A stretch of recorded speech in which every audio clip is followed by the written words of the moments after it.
everyone. How's everyone doing? Here today to talk to you, or talk to my good friend Nadine. We're going to talk about themes from my book. We're still hovering on the topic of grief, and we're going to talk about self-care in, the component of self-care in as we navigate our grief and move through. So just waiting for her to join.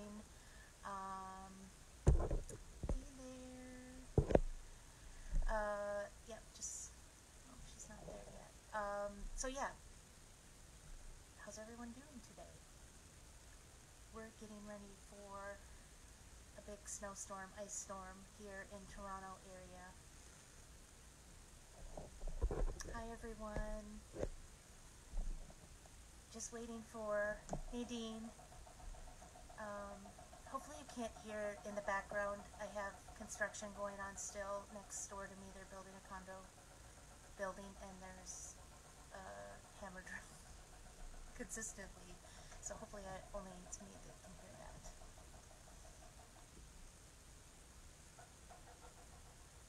I'm excited to talk to everyone today about the aspect of self-care and all the different ways we do that. And how it was a part of my healing, my process, and just it, and that it's always ongoing. So, still waiting for Nadine to pop in. Maybe she's having some technical difficulties. But if you are just joining us for the first time, maybe you're watching this on replay, let us know. And we're always looking for other topics to discuss, but we never don't have anything to talk about.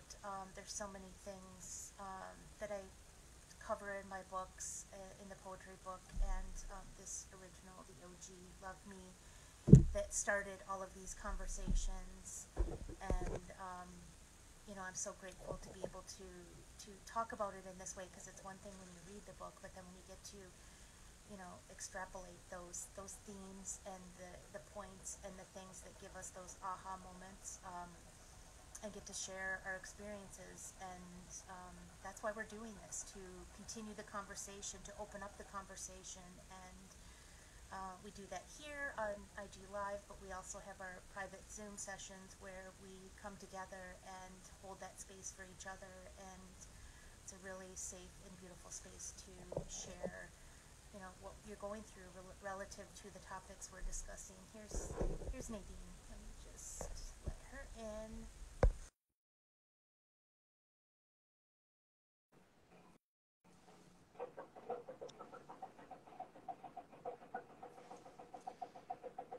Thanks everyone for joining. Hope you're all doing well.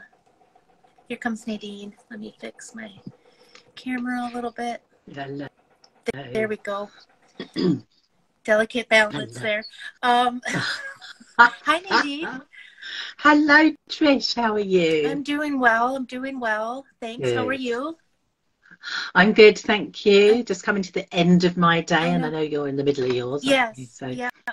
So I was just while I was waiting for you to join, I was just explaining for anyone who hasn't seen our chats or know why we're doing this, kind of explaining why we're doing this and how, it was prompted through themes in the book, and you've come and you came to me and said, can we talk about things that are coming up for me? So and that's why we're having this conversation to talk about what we're going through, because I feel like when we share our stories, like, that is just another way, a deeper way we can heal, rather than just processing it ourselves. So I'm just so grateful we're doing this, and what we're talking about self-care. And I don't know if you wanted to start us off or share anything. I just want to say that I'm so grateful that when I asked you if I can talk about things that are coming up for me in your book, when I started to read it, and I'm still working my way through it because I don't rush, but it is beneficial, isn't it, to be able to ask those questions, to talk it through, and that's what we do, isn't it? And it really helps me understand. And also just sharing those emotions, like you say, when we're sharing those experiences and emotions, how much is similar. And this is why we've brought this up to a public chit chat, haven't we? Because we know, because we get the feedback as well, don't we, how much this helps other people. So it is really something that I'm so glad that this has evolved this way that we're doing it. And it all started with you writing your book. So this is the book, the story with poetry, but this is the poetry version, isn't it? So I've got both. I'm so grateful. And as you say that, like, us like talking about it and sharing it, like I immediately think of, you know, and I was explaining to everyone that how like it moved from our IG lives into our Zoom sessions, and how when we talk about it, we share, we say what's going on with our own experiences, how much more healing that is for us. But look at the breakthroughs that are happening when some, you know, somebody in one of our first sessions had never spoke out what her trauma was, or what she was dealing, what her grief, her point of grief was, or her main point. And then once she was able to speak that out, it opened up a floodgate of creative expression for her.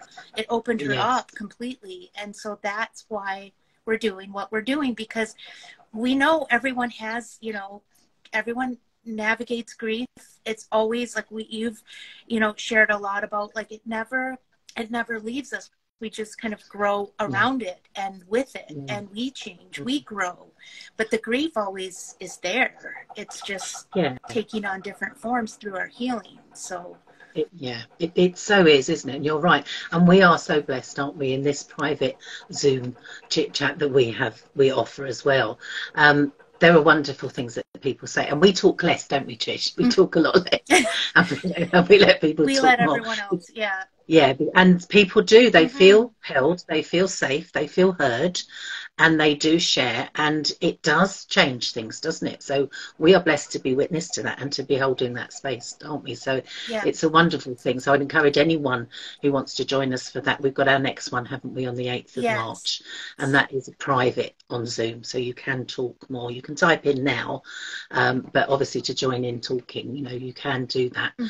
But today we're carrying on with grief, aren't we? Because it is a big subject. And like you said earlier, it's touching so many people. And I think even people that I chat to personally, and you might find this too, Trish, if they haven't really felt a lot of grief in their life, you know, younger people maybe, that kind of thing, they're a little bit worried about it, aren't they? And how do I cope? What will I cope like? How will it be? What will happen? You know, so that anticipatory grief, I think, is there with everybody, because we know it's going to happen at some point. We're going to have these emotions. Right. And I do think, you know, conversation, the more conversation we can have, the better, because to get more comfortable with it. It is part of life, isn't it? Death and grief and sadness and change. It's not just about death, is it? It's about change and loss. And in your book, a lot about relationships and, you know, how things change us. And no one gets away with it, do they? You know, no one does. No one does.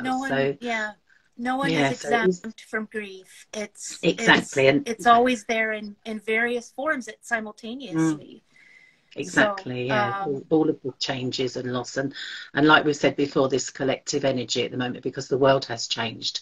So many things have changed for so many people, haven't they? So it is a big topic, and it comes at so many levels, doesn't it? I've just seen someone commenting, I struggle with that. Yeah, exactly. I struggle. Don't we all? We struggle. But talking about it, I find, you know, Trish, I've shared this on these chats before, that I never used to show my feelings very much. I still have moments when I find it a bit difficult, but I know that when I talk, when I open, when I share, when I open it up and everything, it does change how I feel. And that's so good. When you express that, whether you express the emotion. I know for myself, like, I immediately feel better, because it's kind of like, it's been released. It's been, and there's always going to be more. And so I think, you know, and part of that process, and my own process, and I think I even talk about it in the book too, is like, there is always going to be more. We're not, like, I didn't write this book and, okay, I love myself and self-love. Like, I found self-love and, okay, I'm done now. What next? No, it is always ongoing. And I think, you know, we kind of wanted to wrap in the concept of self-care. And I know, like we said, there's so many things we can talk about, but I mean, self-care is like an integral part of us moving through our grief, because that is how like the grief itself is where, like inside the grief, like that's where we need to sit and be and Yes. feel. And how we carry ourselves through that is through self-care, like caring for ourselves, and how we take ourselves on that journey through our grief is through different, or at least for myself, like processes that are considered like self-care, learning how to love myself, learning how to care for myself, like the, you know, the little Trisha that is inside of me, our inner child that is at the foundation of all of our grief. Like it's so powerful when we come back to, you know, those practices that where we're taking care of ourselves, whatever form. And there's so many different ways. And it's not like what worked for me can work for you, or it may not. But it's about that process of discovery is also self-care. It's about investing that time in yourself in whatever ways. So it could be anything, and even like joining like the healing, the circle of healing that we are facilitating each month. Like that is a practice of self-care. That's investing, you know, that time into yourself. But there's so much more. There's so much. That's just one way. And you're so right. And when you talk about self-care, some people don't have no clue. I didn't used to know I didn't know. I'd never even heard the term, to be honest, years ago. And thinking about, oh, I'll look after me first, whatever way you want to look at it, was just alien to me. And now I do know that it is, like you say, when you sit in your grief, when you sit in your pain, when you're brave enough to feel, then we do need to look after ourselves. But some people don't know how. And I think when I look back and I think that was part of my fear, I thought, I can't feel these emotions. I can't let myself go to a sad, dark place, because I didn't know what to do. I didn't know how to get out of it. I didn't know how to look after myself. And it's so freeing. You know, I'm not, like we say, we're always learning, we're always improving, but it's so freeing now to know that I can be brave enough to actually allow myself to feel those scary things, those really deep things, because I do know that I have self-care practices, I have things to do. I reach out to other people, you know, I've got these wonderful people around me like you know, who can help. And speaking it out loud, being vulnerable sometimes, which I used to be really, really bad at, still have my moments. It helps, doesn't it? You know, you're just putting it out there, and there's an ease, isn't there? And this is what I definitely want to share with people, that it is important to feel, like you say in the book so many times, feel those pains, really go deep into it, lean into it, you say, don't you? I love that term. But you know that you can move through it. And this is what we're talking about today, isn't it? This, how we navigate our grief and our anticipatory grief, our fear, our worries, to whatever it is, wrapped up in self-care, isn't it? And that's the key. So self-care, if you struggle with it in any shape or form, then this is what we want to help with today, isn't it? How we can actually... I want to go back to what you said about you were afraid to go there, like with your emotions and everything, because I think that's a common thing. I think we have this belief that if we allow ourselves to feel what we're feeling, we're going to get stuck there. And we don't, and it doesn't feel good. And we're like, am I ever going to get out of this? But I think that's where the self-care component comes in. And I think you were touching on that is kind of our hand through it, our, like holding our hand through our grief and helping us through. So we always know we're safe to go into those deeper, darker feelings, because we know we're going to come out of that, because we have practices in place. And like, so like you said, how do we get those practices? And that is, you know, it's first, I think, allowing ourselves to just be where we're at in any given moment, and giving ourselves that permission. Because one of the things I thought about as in preparation for this is, like, a lot of times, like, we're so, like, we're going through, take, for example, somebody passes away in our life that's a loved one, and everyone around us doesn't know how to be there for us, because it's hard. And so that's why I'm so glad we're talking about this, because like you said, the more we talk about it, the more we get comfortable talking about it. And the more we get comfortable helping others, but we also are comfortable helping ourselves. And so a lot of times what happens is everyone wants us to hurry up and get through it, and including ourselves. And it's like, we Yeah. can't hurry up any No. process. Like, we think we No. can convince ourselves, or try to, that we, you know, trick ourselves into thinking that we can hurry up and get, or throw ourselves into our work and produce, like, to avoid having to feel any of that. But we know it's always going to pop back up, like in another form, or that grief that we're feeling around a certain loss at this moment could be compounded grief over years that we haven't dealt with. Yes. So yes, rather exactly. than, so now, like, once we know this, we can start to process our grief as it's happening in real time. And that's, again, where the self-care comes in, because the self-care, whatever, so it's like, you know, identifying what that is for you. And it doesn't have to be, you know, you go Google what is self-care and then come up with a list. I mean, that can be a starting point. And then, but it's really the process of exploration and discovery about what feels good for you, I think. Yes. Yeah, because we're all different, aren't we? And what makes us feel better. And it is, you're so right in that. It's that kind of, you know, we don't know what to do. Yeah, Google it. There's ideas. But again, it's that I find, and myself included, that then when you are feeling sad and there's grief and there's someone else suffering in your life that you care about, you sometimes won't let yourself have a treat, whatever way, what shape or form you do it, even to feel good for a little while. You don't let yourself, because you sometimes carry guilt. You think, oh, I can't be happy. When you said that, it's such a powerful point.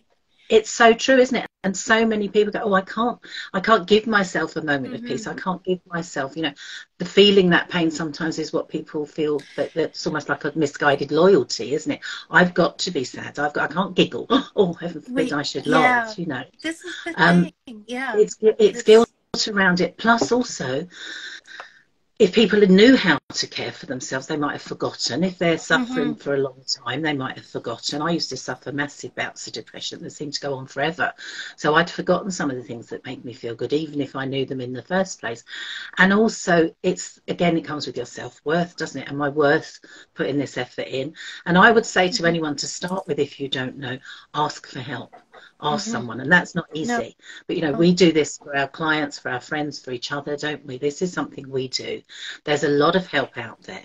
And it is a question of reaching out, sharing, like we're doing with our chats, you know.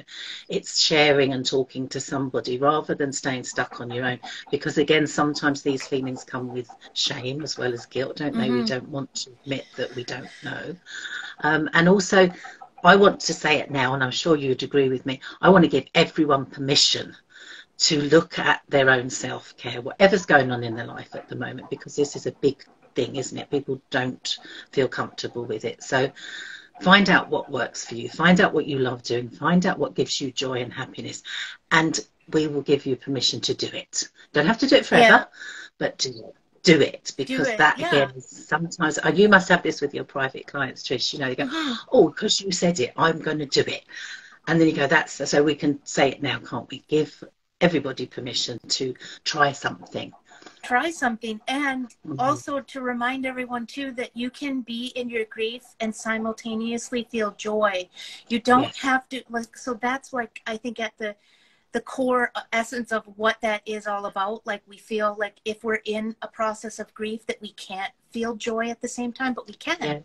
And so that is how we move ourselves through, or carry ourselves through, is finding, like, that is why self-care is so important, because it's those moments of joy that remind us that we're loved, that we are enough. And, you know,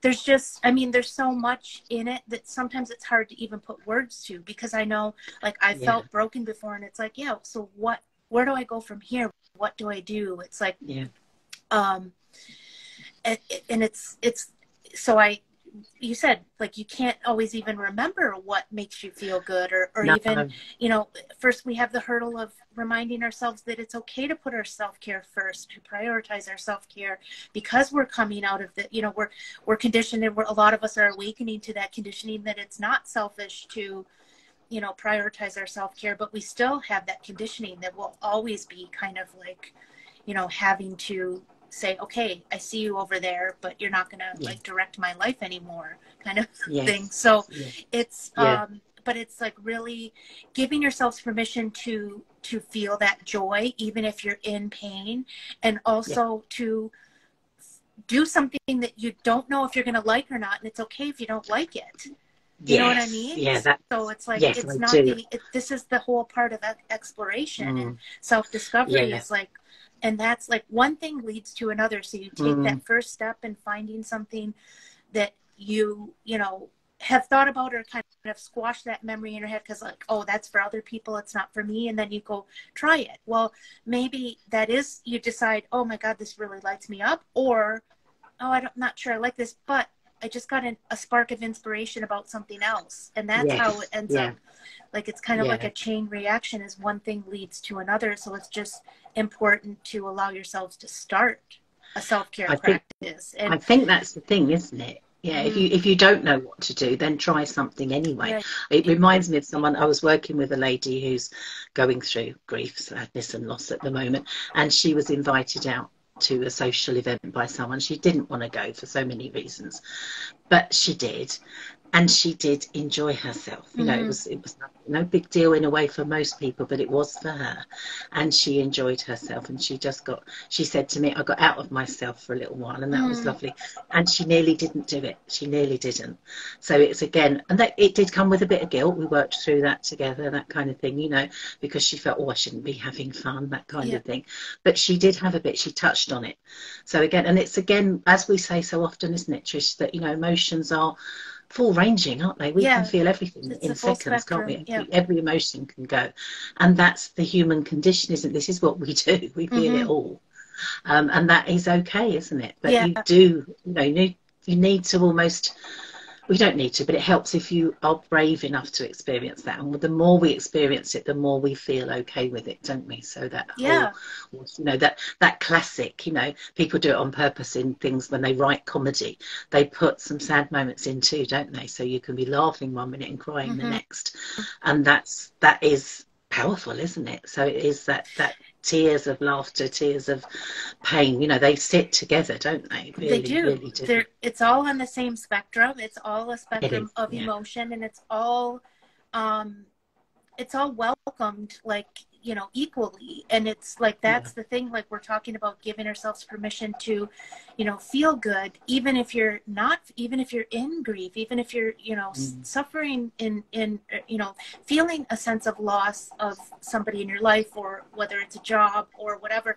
That doesn't mean you have to dive into darkness and be there forever and only be in your sadness. It's allowing yourselves to have what is essentially like the contrast of life. Like, it's, and as we continue to allow ourselves to do that, we get more comfortable, like you know, going back to what you said earlier, we get more comfortable with, you know, being okay with feeling those emotions simultaneously, and then we get more comfortable with the concept of, like, there is always going to be grief, there is always going to be loss, like our, you know, our own mortality and the cycle of life and death and rebirth, and, you know, as we are living in our physical body right now. But it's just a reminder and a practice that kind of becomes such a foundation within us if we,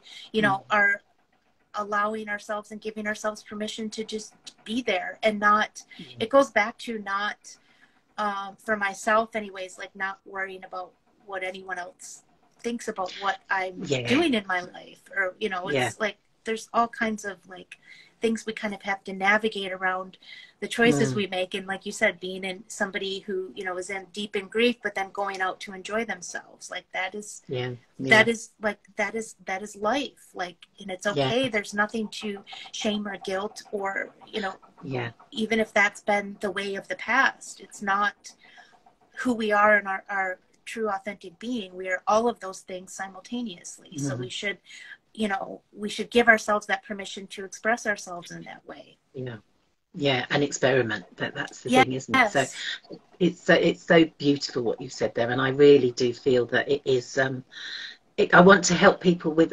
ideas maybe about what they can do for self-care and that kind of thing, things they wouldn't have thought of. Now, show everybody your beautiful nails, Trish. Come on. We were talking about this No. before we got on live, so that's why we're bringing Little things like that, you know. My I saw them. nails. It made me Yeah. happy to see your nails. Never mind how you feel because you've treated yourself. And sorry to embarrass you, but I just had to do that because these are little things that we can do that you might feel you can't at certain points in your life. You know, yes, we can treat ourselves. Yes, we can take that time, spend that money, maybe. You know, have a moment of pleasure that is selfish, self-care, selfish, whatever you want to look at it. And in your book, it's actually in both books. But I'd like to read, if I may, a little poem, which is an idea. I know you talk about it quite a lot, and you've encouraged me to do it as well. And I just want to talk because it's beautiful. The way you've written, as with everything, the way that you've written it is so beautiful. But it's about dating myself. That's what it's called. Now, who does that? You know, people don't do it enough, do they? You do it, I know, and I love it. And as I say, you've encouraged me to do it too. So if I may, it's quite a short one, but if I may just read it out. As I say, the words are beautiful. So, dating myself and loving it, truly. Sometimes it's lonely, not going to lie, but I need this time for me to just breathe and be and do me. Whole and disentangled. The only approval I need is my own. She's quite agreeable, though truthful. This feeling. No love more radical or profound. Just like these waves that ebb and flow. So do I. So do I. And when I move, you move. For now, anyway. It's just amazing. Now, this is in your book, but it's also in your poetry book with more words, which is lovely, isn't it? You've got that sort of like, you know, there's a bit I more think I to edited that. some of the poetry when I put it, like some of it's original, and then I added new poems, and then some of them I added too. Because, you know, you come back to it and it's like, there's a little bit more in there, isn't there? And that's why I love the fact that I've got both the books, because it's wonderful. But just on that point, you know, the way that you've said, you know, and there's a little bit of humour there, isn't there? You know, there is. Just to be, you know, sometimes it's lonely. You know, yes, when you first said it to me, go out and just take yourself out for a coffee, date yourself and everything. I straight away was going, oh my God, I can't sit somewhere on my own. You know, that's going to make me like that too. Like, it's going to make me look like Billy No Mate, sitting there on my own sort of thing. You know, that's being self-conscious, being worrying about what other people think, like we said earlier. And where you said as well about, you know, this feeling, it's again that feeling, isn't it? You know, like the waves that ebb and flow, you know. And this is what emotions are, isn't it? It's ebbing and flowing. They're never stagnant. They're never constant. They change all the time, you know. So in those few words there, you know, that's relatively short. There's so much, isn't there? It's very, very deep. And I have read that so many times. And I would encourage everybody to read over and over, because you get different feelings, don't you? And it's just so powerful. So thank you for putting that in there for us. But from that dating yourself, you know, give it a go. Give it a go in whatever shape or form. It's a wonderful thing. And I know you do it a lot, don't you? It reminds me, well, first of all, like every time I read that or hear that, it's like different points resonate, like you said. But it reminds me that I literally like turned my life into a self-care practice. That is what dating yourself is. It's like, it's like everything you do becomes like, and it's not like everything you do becomes about you. It's about, and so like not everything, but I mean, in those moments when when I'm by myself, like I the very first couple lines is like about being lonely. And it's like, you can look at, like, I could, you know, because the book, for the people that don't know, started after you know, me writing this was me processing pain after a breakup. So you go through those thoughts of like, oh, I'm going to be alone, and I don't want to be alone, and I don't know how to be alone anymore, because my entire life was like built around this other person, which then I realized.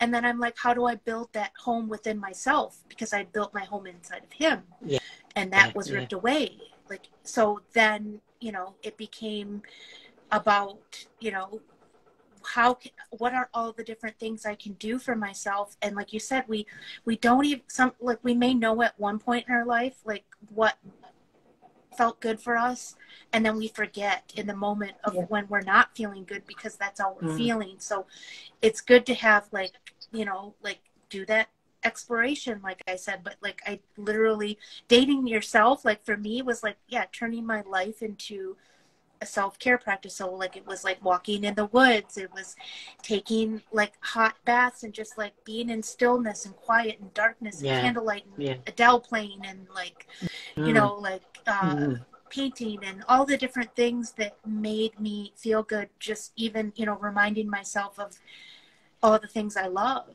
and that is like showing myself love in that moment. And and of course, like, there's, you know, and now I'm at this like place again where I'm like feeling like not too like, I know when I'm getting too comfortable with the way everything is set up, or like, not bored, but I don't know what the word is. I'm like, okay, I need to change things up a little bit. And I just wrote about that, like, go back to like the foundation, the fundamentals of what it was that like started this whole journey of like self-exploration and growth and all of that. So it's not about like, oh, I'm at this level now, I can't go back to doing what I did back then, because like, everything is it's all about whatever brings you joy. So if it's something you did 20 years ago, it doesn't mean that you're that same person you were 20 years ago. It just means that that still brings you joy, and it's okay. So it's like, what I'm trying to say is, I feel like we put labels and stories around things that kind of prohibit us from exploring them. Or like, I could never go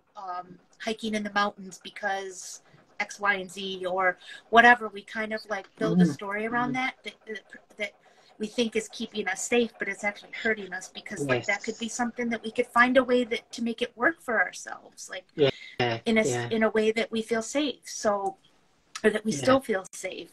So I don't know if I got way off track from what we were talking about. No, it's brilliant. It's stretching ourselves, isn't it? And trying different things, remembering, you know, we talk about, you know, like little Trisha and everything, talk about what made us happy when we were younger. Why not revisit some of those things?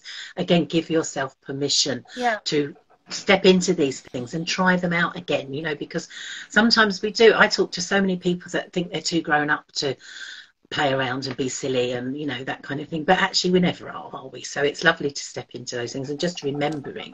And I think as well, I'll share something that I do that gives me great joy. I sing out loud along to the radio.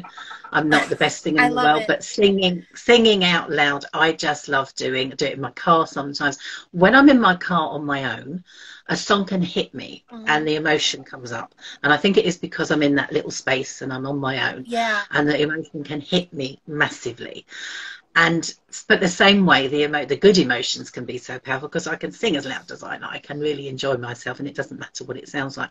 So that makes me feel good. And as I say, that mixes quite often with a rush of emotions that bring tears up and that kind of thing.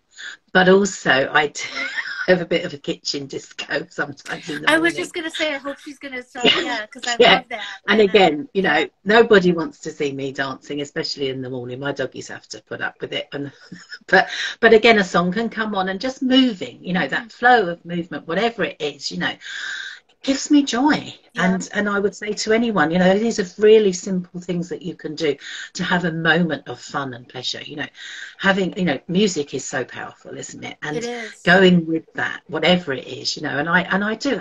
I can't think there's a morning goes by where I don't have a little jig around the kitchen and the doggies join in and whatever. I love but it. But it makes me feel good, you know. So movement again is really good. When we're stuck, we're holding ourselves tight. When we're frightened, when we're feeling sad, we go like this, don't we? Which is fine, that's natural. But opening up and moving a little bit changes how you feel. It moves those emotions through, and that's what I feel it's all about. So there's a few little ideas for people to have a play with. I love that. I love it. And like you said, it does literally move the emotions through your body. It does. And that's how we get, you know, so weighted down with our emotions when we are like this and holding everything, you know, in. It, like we've talked about before, which is another conversation, but it, like, you know, it stays with us, and it Yeah. it hurts us from the inside out. You know, Yeah. it's but I want to say too, like, it's such a good point around, like, when we do those things, like you're dancing in the kitchen and you're you know, singing in the car, and you know, we a lot of times we don't do that because we don't want to look silly, or we don't want to, I, like, but it's like, yeah. it doesn't matter. It doesn't matter. It's how you feel, how it makes you feel. And if you want to wait Yeah. till you're by yourself, then wait till you're by yourself. But Yeah. sometimes, like, I'll sing in the car. I used to be like, oh, I can only sing in the car if I'm like driving down the highway and nobody's going to be pulling up next to me and seeing me. But now it's like, you know, I don't really care if I'm sitting on the Gardiner Expressway in Toronto in gridlock traffic and I want to Yeah. sing or Yeah. whatever, then I'm going to do that because it makes me feel good. And it's also Yeah. helping me practice for karaoke whenever I do that next. Exactly. And don't you think, though, isn't this one of the joys of getting a bit older? We care It less. is. We're You less do. Yeah. self-conscious, aren't we? So that's a joy of getting older. Yeah. I'm grateful for that. But also, it is, again, you know, I think, like I've just shared that little story, you know, it's that kind of, when you do that, it's like singing in public is powerful. Choirs, you know, they know the power of that. Dancing is tribal, isn't it? You know, this connection. It is. It So, is. and I am still self-conscious about my singing and my dancing abilities. So there is, you know, I love the fact that I can do this on my own. To step out into the public is still sometimes a little bit of a thing for me, but there is, again, great power in that coming together and feeling that, you know, that feeling and going for it and feeling brave again. So again, just for trying these things out, I think it's really important. We have just had a new moon, haven't we, Trish? Yes. And I know Yeah. you know all about planets and everything. And for me, the new moon is all about setting intentions. So I would like, again, put this out to everybody to set an intention. We're still in the energy of the new moon, aren't we? We are. About what kind, one thing maybe of self-care that you're going to do. That could be a little intention that we could set, couldn't it, for everybody? I think that's awesome. Yeah. And what is the energy at the moment? Are we in, is it Pisces? It's or I can't Pisces. remember. Yeah. Pisces. Is that flow? Is that, It's you it's know, the most watery, go with the flow kind of sign there is. It's mutable. It's water. Yeah. It's there for us then, Yes, isn't it? So it perfect is. time We're to supported in experiment with that it. right Yeah. now. Yeah, to just go with the flow I and think. yeah. Yeah. And maybe let the tears flow. If And they let the come out, tears they flow. come out. Yeah, it's like Yeah, that's all that's part of again. it. That's a self-care, allowing yourself that time, and maybe you write or you dance, like, as part of that process, or you sing, or you know, whatever. Yeah. It like, make it your own. Make it, you know, have fun with it. Like that's the whole definitely. point of bringing these, you know, practices in. So making it your own. So yeah, and also I just think to feel that it's okay then if you go back to the dark, because I go up and down all the time, and that's okay because we can come out again. It's that kind of, you know, like you said in your lovely poem, you know, ebb and flow. It's perfectly natural, isn't it? It's what the world does. That is how we move, is we ebb and we flow, and it's okay. And it's okay, you know, like if we're coming back to the same, like, feeling again, it's okay. We know how to move ourselves through it. And that's why this is so important. And to, you know, hold compassion for ourselves in that process. Like, as we're doing this, as we're moving through, and not, you know, beat ourselves up because we're feeling dark again when we were just feeling so much joy, because that is how energy is. Energy is constantly in motion. And that's who we are. That's what we are. So I know, up and down. So I'm conscious of the time too. I know. These always go so fast. We need to carry this on. I would like to say to everybody, we do look at the comments here, so please, if you've got anything you want to add, anything you want to say, any questions, or anything you'd like us to carry on with on this topic, or go on a different direction, please do put something in the comments, because we will look and we will respond. So I'd really welcome everyone to do that, and we'll carry this on in some shape or form, I think. Trish, do you? Yeah. I think it's a good idea. Yeah. And definitely. We always have our monthly Zoom sessions that we talked about at the beginning of this this live, which is, our next one is coming up March 8th, which is around, I think it's just after the full moon in Virgo.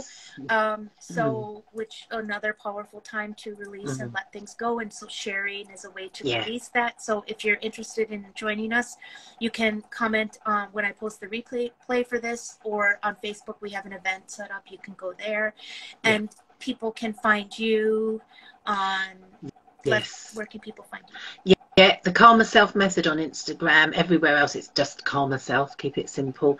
And this is Trish Campbell everywhere, aren't you? Yes, this is Trish Yeah, I love Campbell. it. My website, It's Facebook. I love it. So I'm just, so grateful to be able to have these conversations ongoing with you and sharing in this way, and look forward to continuing that with you. Definitely. And I'd just like to say thank you, because I've just seen a few lovely comments here. Thank So you to thank everyone you. who joined us Thank live. you for the people that and, are listening and putting comments here. Really, really appreciate that. So yeah, we do. someone said, listen to you two forever. We could talk forever, but we're not going to. Thank you so much. All right. Lots of peace and love to everyone. Thanks, everyone. Thanks, Nadine. Thank you. Bye-bye then. Okay. Bye-bye. Bye.